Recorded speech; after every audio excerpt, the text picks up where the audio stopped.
First this half hour, Georgia lawmakers announcing a plan to repeal the state's citizens arrest law. The law came into question early on in the Ahmaud Arbery case when Gregory and Travis McMichael claimed they were trying to catch a known burglar.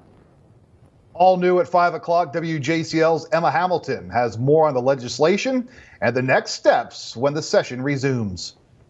The current citizens arrest law here in Georgia was written and conceived back in 1863, and lawmakers say it's time to repeal it.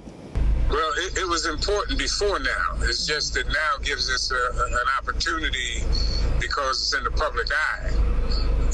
But we should have changed this years ago. This law came into question early on in the Ahmaud Arbery case when the McMichaels claimed they were trying to catch a known burglar. This young man had been killed.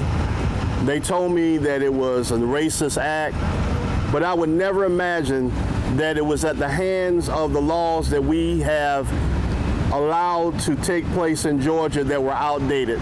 Right now, Georgia law states that a private citizen may arrest an offender if an offense is committed in his or her presence or within his or her immediate knowledge. Author of the bill, Representative Carl Gilliard, and many other lawmakers feel this needs to change here in Georgia.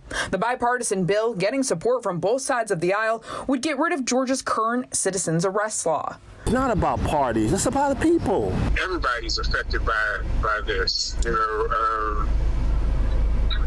People on both sides of the aisle have had family or friend that has fallen victim to, somebody trying to do something outside the law. Which is apparent in the amount of people protesting across the country. And to everyone who has been protesting peacefully, Gilliard says the best thing you can do is to lobby your legislators and use the power of your vote. We got to move Georgia forward. This bill must be repealed.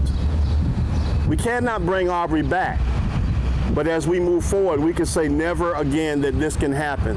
The legislation has already been filed, and the representatives that are in support of it will be signing it when the session resumes on June 15th. Reporting in Savannah, Emma Hamilton, WJCL 22 News.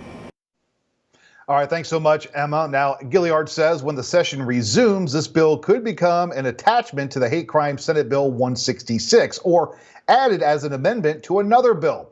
There's also a possibility it could be pushed to 2021.